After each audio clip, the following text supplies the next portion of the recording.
warahmatullahi wabarakatuh. Alhamdulillahirabbil alamin. Assalatu wassalamu ala asrafil anbiya'i wal mursalin wa ala alihi washabihi rasulillahi ajmain. Kepada yang terhormat dosen pembimbing dan teman-teman yang saya banggakan, kami dari kelompok 3 akan menampilkan hasil diskusi yang berjudul penilaian ranah pengetahuan dengan anggota kelompok saya sendiri, Gezi Tridanosya, Ferry Rizwando, Ayu Safitri, Amin Rais Akbar, dan Govi Afresa. Poin pertama yang berjudul pengertian ranah kognitif atau ranah pengetahuan yang akan saya bacakan sendiri, yaitu kemampuan seseorang untuk mengingat-ingat kembali atau mengenali kembali tentang nama, istilah, ide-ide, rumus-rumus, dan sebagainya, tanpa mengharapkan kemampuan untuk menggunakannya. Selanjutnya, poin kedua yang akan dibacakan oleh Ayu Safitri. Kepada Ayu Safitri kami persilakan. Saya Ayu Safitri akan melanjutkan materi atau penyampaian materi berikutnya, yaitu yang kedua, menjelaskan tingkat penilaian pengetahuan. Penilaian ranah kognitif untuk mengetahui apakah peserta didik sudah dapat memahami semua bahan atau materi yang telah diberikan kepada mereka dilakukan dengan bentuk penilaian pilihan atau tes objektif dan bentuk menuliskan jawaban atau tes esai. Yang A, tes objektif. Tes objektif adalah tes yang penilaiannya dapat dilakukan secara objektif dengan meniadakan unsur subjektivitas penilai atau setidak-tidaknya menekankan sampai yang terendah. Sifat objektif itu mengacu kepada cara penilaian yang dapat dilakukan secara ajek dengan hasil yang sama, tidak berubah-ubah meskipun seandainya penilaian itu dilakukan berulang-ulang atau dilakukan oleh penilai yang berbeda. Hal itu dimungkinkan oleh ciri tes objektif yang harus dikembangkan dan disusun sedemikian rupa sehingga jawaban yang benar terhadap butir-butir soalnya dapat dipastikan sebelumnya dan dijadikan satu dalam bentuk kunci jawaban. Tes objektif terdiri atas beberapa bentuk, yaitu benar salah, pilihan ganda, menjodohkan dan melengkapi, atau jawaban singkat. Yang pertama, soal pilihan ganda. Soal pilihan ganda merupakan bentuk soal yang jawabannya dapat dipilih dari beberapa kemungkinan jawaban yang telah disediakan konstruksinya, terdiri dari pokok soal dan pilihan jawaban. Pilihan jawaban terdiri atas kunci dan pengecoh. Kunci jawaban harus merupakan jawaban benar atau paling benar, sedangkan pengecoh merupakan jawaban tidak benar, namun daya jebaknya harus berfungsi, artinya siswa memungkinkan memilihnya jika tidak menguasai materinya. Yang kedua yaitu materi. Materi soal harus sesuai dengan indikator. Selanjutnya, pilihan jawaban harus homogen dan logis ditinjau dari segi materi.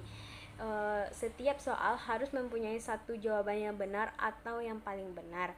Yang ketiga yaitu konstruksi. Pokok soal harus dirumuskan secara jelas dan tegas. Rumusan pokok soal dan pilihan jawaban harus merupakan pernyataan yang diperlukan saja. Pokok soal jangan memberi petunjuk ke arah jawaban yang benar. Yang keempat yaitu bahasa. Setiap soal harus menggunakan bahasa yang sesuai dengan kaidah bahasa Indonesia. Jangan menggunakan bahasa yang berlaku setempat jika soal akan digunakan untuk daerah lain atau nasional, karena setiap soal harus menggunakan bahasa yang komunikatif. Selanjutnya yaitu yang B, penyusunan kisi-kisi soal. Berbagai paket tes yang memiliki tingkat kesulitan, kedalaman materi, dan cakupan materi sama akan mudah dihasilkan hanya dengan satu kisi-kisi yang baik. Dalam panduan penulisan soal pilihan ganda, kisi-kisi yang baik harus memenuhi syarat-syarat sebagai berikut. Syarat yang pertama yaitu mewakili isi kurikulum yang akan diujikan. Yang kedua, komponen-komponen rinci, jelas dan mudah dipahami.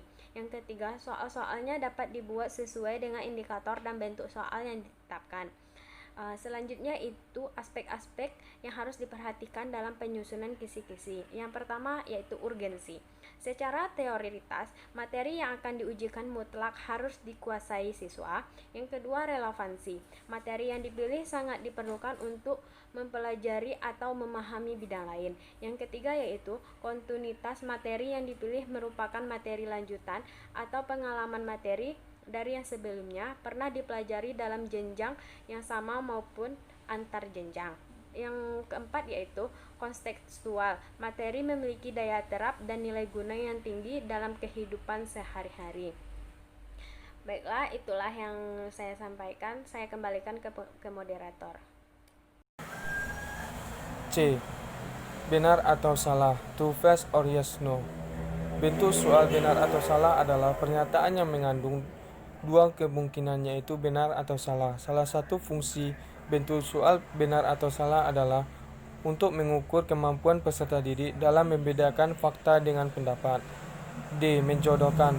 Menjodohkan merupakan pilihan ganda, tetapi perbedaannya dengan pilihan ganda adalah pilihan ganda terdiri atas stem dan option, sedangkan bentuk soal menjodohkan terdiri dari kumpulan soal dan kumpulan jawaban, di mana dikumpulkan dalam dua kolom yang berbeda. Kolom sebelah kiri itu merupakan kolom persoalan, dan kolom sebelah kanan itu merupakan kolom jawaban. Salah satu fungsi bentuk soal menjodohkan adalah untuk mengukur kemampuan peserta didik mengidentifikasi informasi dalam sebuah hubungan yang sederhana. Soal nomor 3. Konstruksi pokok soal harus dirumuskan secara jelas dan tegas. Rumusan pokok soal dan pilihan jawaban harus merupakan pernyataan yang diperlukan saja. Pokok soal jangan memberi petunjuk ke arah jawaban yang benar. Pokok soal jangan mengandung pernyataan yang bersifat negatif, ganda. Panjang rumusan pemilihan jawaban harus relatif sama. Pemilihan jawaban jangan mengandung pernyataan, contohnya semua pilihan jawaban di atas salah atau semua jawaban di atas benar. Pilihan jawaban yang berbentuk angka atau waktu yang harus disusun berdasarkan urutan besar. Kecilnya nilai angka atau waktu yang harus disusun berdasarkan urutan besar atau kecilnya nilai angka tersebut, atau kronologinya berupa gambar, grafik, tabel, diagram, dan jenis yang terdapat pada soal harus jelas, dan fungsi butir soal jangan mengandung pada jawaban soal sebelumnya. Mungkin itu jawaban dari saya kembalikan. Terima kasih. Baiklah, saya Ferry Rispando akan melanjutkan presentasi kami, yaitu yang keempat, mengidentifikasi jenis-jenis penilaian pengetahuan. Yang A yaitu respon pilihan. Respon pilihan termasuk dalam jenis teks objektif, artinya hanya ada satu jawaban yang benar. Peserta didik diberi sejumlah pertanyaan yang masing-masing diberikan pilihan jawaban. Kemudian siswa diminta untuk memberikan jawaban yang benar. Respon pilihan dapat berupa soal benar salah, pilihan ganda, dan mencocokkan. Yang B yaitu esai. Esai termasuk tipe pertanyaan subjektif. Siswa bebas untuk memilih, membingkai, dan memberikan buah pikiran dengan cara mereka sendiri. Pertanyaan esai berupa kalimat prosa atau risalah pendek. Yang C yaitu penilaian kinerja. Penilaian dilandaskan pada pengamatan selama proses peragaan kemampuan atau pada evaluasi penciptaan produk. Hasil penilaian kinerja ditunjukkan dengan kualitas produk dan produk yang dihasilkan. Yang D yaitu komunikasi personal. Salah satu cara yang digunakan dalam melakukan penilaian seorang siswa adalah dengan cara berbicara dengan mereka. Bentuk komunikasi personal, seorang siswa dapat menghadirkan penilaian tentang prestasi siswa itu. Bentuk penilaian ini antara lain pertanyaan jawaban selama berlangsungnya pengajaran, wawancara, konferensi, percakapan, dan mendengarkan selama diskusi kelas. Yang E yaitu portofolio, yaitu kumpulan karya peserta didik.